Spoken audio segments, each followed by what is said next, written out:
Hi all ಎಲ್ಲರಿಗೂ ನಮಸ್ಕಾರ. Welcome to my YouTube channel. Big boss season 11ರ grand finale ಮುಗಿದಿದ್ದು, ಕಾರ್ಯಕ್ರಮ ಮುಗಿದರೂ ಕೂಡ ಸ್ಪರ್ಧಿಗಳ ಹವಾ ಮಾತ್ರ ಕಮ್ಮಿಯಾಗಿಲ್ಲ.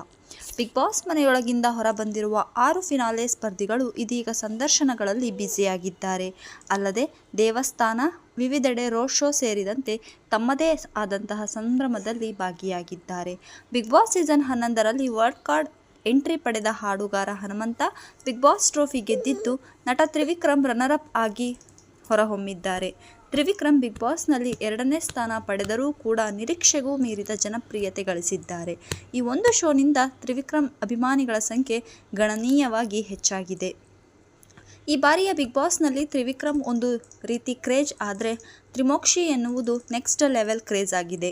ಬಿಗ್ ಬಾಸ್ ಸ್ಪರ್ಧಿಗಳಾದ ತ್ರಿವಿಕ್ರಮ್ ಹಾಗೂ ಮೋಕ್ಷಿತಾ ಹೆಸರನ್ನು ಒಟ್ಟಾಗಿ ತ್ರಿಮೋಕ್ಷಿ ಎಂದು ಹ್ಯಾಶ್ಟ್ಯಾಗ್ ರಚಿಸಿರುವ ಅಭಿಮಾನಿಗಳು ಅವರಿಬ್ಬರೂ ಜೊತೆಯಾಗಿರುವ ಫೋಟೋ ಹಾಗೂ ವಿಡಿಯೋಗಳನ್ನು ಸೋಷಿಯಲ್ ಮೀಡಿಯಾದಲ್ಲಿ ಪೋಸ್ಟ್ ಮಾಡುತ್ತಿದ್ದರು.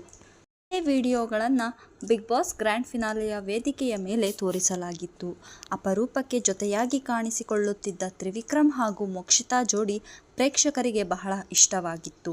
ಹೀಗಾಗಿ ಮೋಕ್ಷಿತಾ ಅವರ ಬಗ್ಗೆ ತ್ರಿವಿಕ್ರಮ್ ಅವರ ಬಗ್ಗೆ ಮೋಕ್ಷಿತಾ ಬಳಿ ಪ್ರಶ್ನೆ ಮಾಡುತ್ತಲೇ ಇರುತ್ತಾರೆ. ಇದೀಗ ತ್ರಿವಿಕ್ರಮ್ 100 ದಿನಗಳು ತಮ್ಮ ಜೊತೆಯಲ್ಲಿದ್ದ ಭವ್ಯಾಗಿಂತ ಮೋಕ್ಷಿತಾ ಅವರೇ ಚಂದ ಎಂದು ನೀಡಿರುವ ಹೇಳಿಕೆ ವೈರಲ್ ಆಗ್ತಾ ಇದೆ. ಹೌದು, ಬಿಗ್ ಬಾಸ್ ಮನೆಯಿಂದ ಹೊರಬಂದ ತ್ರಿವಿಕ್ರಮ್ ಮಾಧ್ಯಮಗಳ ಸಂದರ್ಶನಗಳಲ್ಲಿ ಬ್ಯುಸಿಯಾಗಿದ್ದು, ಇತ್ತೀಚೆಗೆ ಯೂಟ್ಯೂಬ್ ಚಾನಲ್ ಒಂದಕ್ಕೆ ನೀಡಿದ ಸಂದರ್ಶನದಲ್ಲಿ ಹೌದು ಅಥವಾ ಇಲ್ಲ ಪ್ರಶ್ನೆಗೆ ನೇರವಾಗಿ ತ್ರಿವಿಕ್ರಮ್ ಉತ್ತರಿಸಿದ್ದಾರೆ.